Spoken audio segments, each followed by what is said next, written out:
Hey, this is Benjamin from Meet Benjamin again. I'm here sharing my journey, starting a bookkeeping business, sharing that with you with all the warts and bumps and highs and lows. So let me tell you a little bit about my personal situation. I've got three main ventures. I am an online teacher, although that's less and less, which is kind of the idea. And I've done that for many years. I've been a teacher for 19 years, but online for like the last 6. Okay, and I was a principal for 2 years. So if you want to commiserate, I'm your guy. So I've got three ventures: online teacher, campground owner. I own a campground now, a small one here in Texas. And and then this channel is about starting a bookkeeping firm. So you can see that, I'm kind of in transition. Got to keep things interesting. I tell everybody I'm heading off the midlife crisis. Okay, so this video is about the bookkeeping firm. So when you're trying to keep all the balls in the air, everything's fine. You kind of compartmentalize. You kind of got these tasks over here, these tasks here, and then you're really trying to put all your efforts toward the new venture. That's kind of how it works. Ask any serial entrepreneur, right? So things are great as long as there's not any emergencies. So I'm looking at my notes. That's why I keep looking over here, because I had to organize my thoughts because they have not felt very organized in the last few days. Okay, and of course somebody had the bright idea, namely this guy, to try to niche down on some of my potential customers for bookkeeping. So I have a couple of different YouTube channels that I'm building at the same time. Everybody tells you that's bad. I think it probably is bad, but I don't.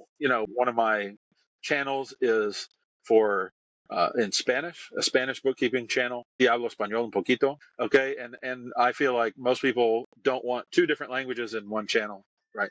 So that's why I separated those. And then I have one that's for digital nomads, which I lived overseas for more than 10 years and might do it again. You never know. It's kind of the point of all this. And so that's kind of a focus, and then kind of a generic service business channel, right? So I stay busy. All right. So all that's fine and good, right? Everything's going good. You kind of have everything compartmentalized, make your lists. And in the last 10 days, I wrote about it on the previous post on Meet Benjamin Substack. The well quit working on a holiday weekend at my campground. So normally, I've already built out my campground. I spent 3 years doing that, putting in all the plumbing and the gravel, and I did most of that myself with some help from my oldest daughter for sure. She helped me, hold the pipes in place and, put them there and, get everything in place. But yeah, but that's kind of passive right now. I have to kind of keep the yard mode and things like that. But the well quit working. If you've ever been on a well, I'm on the same lines as the campground, because my house is over to the side it's on the same property but separate. Everybody suffers. So that quit working, and I had, we have one of those things where there's a little sediment. It's not super uncommon with the well. So when the well guy came out, I just said, hey, I'm going to get some free advice, and I had an idea for a filter, right? And he said, yeah. The guy that was repairing it said, yeah, put it right there. And I said, I don't know. Are you sure you're supposed to put the filter right there after the wellhead? He goes, yeah, looking at me like, what do you know, right?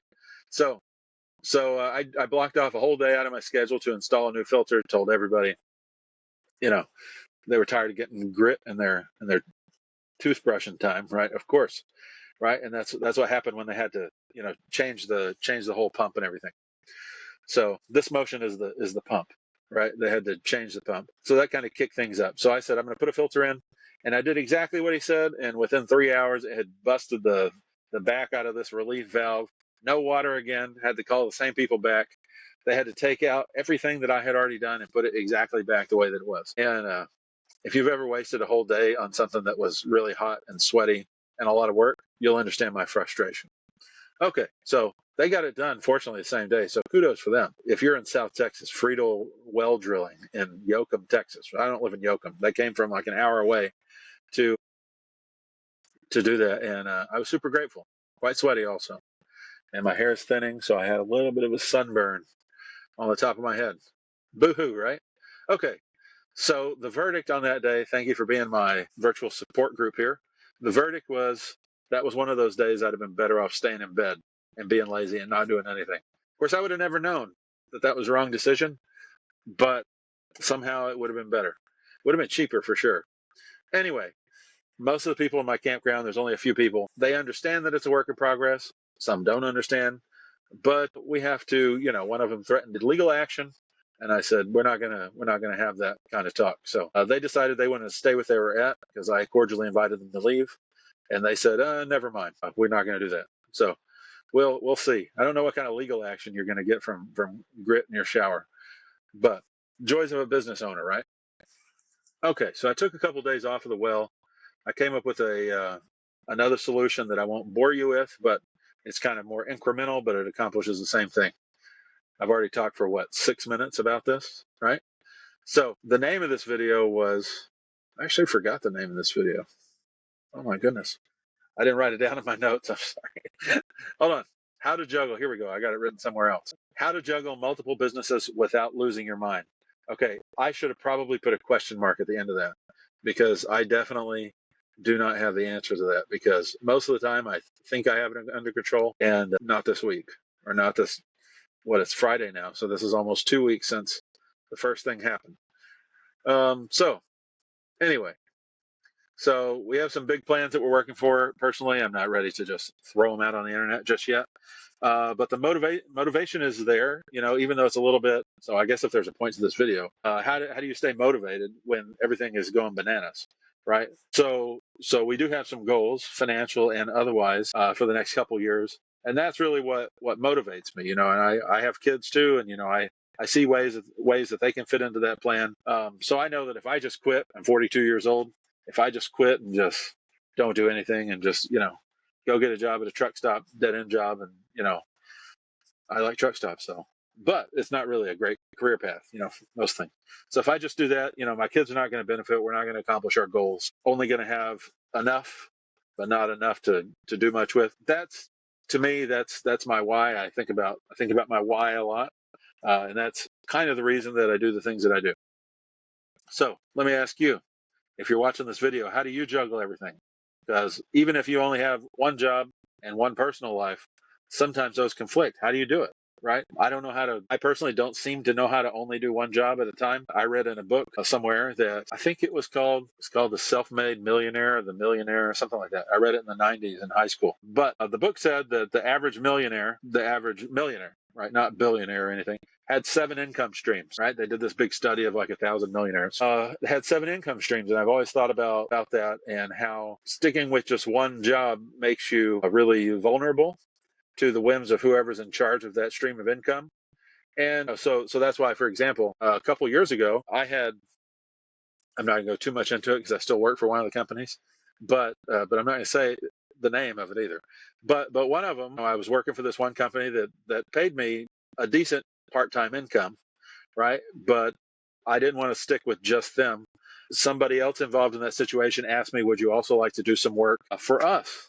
Right. And then I was like, sure, why not take another opportunity, even though I don't know that I'm necessarily trying to get more involved in online education for a lot of reasons. And then I was glad I did, because I also had the campground, which doesn't make a lot, but I can pull money out of it when I want to, but it definitely at least pays for itself. Right. And it has great potential moving forward. Well, the very next year, that income, due to some other actions that had nothing to do with me, the first online teaching thing went down to zero. I think I earned like $400 that whole year, right? So basically zero. And the other one went up. And there's some reasons for that, but they were related. But if I had just stuck with that one thing, which was a healthy part-time income and helped us a lot, I would have been really in a pickle, right? So not only I didn't earn in the second one quite as much as I earned in the first one, but probably half. So that helped. And then I had this other thing, and then you make it work. So that's one of the reasons why I don't like to stick with just one thing. And maybe that makes me a little crazy sometimes, but I think the other option is that you just feel like you're at the whim of somebody else, and that just doesn't sit well with me.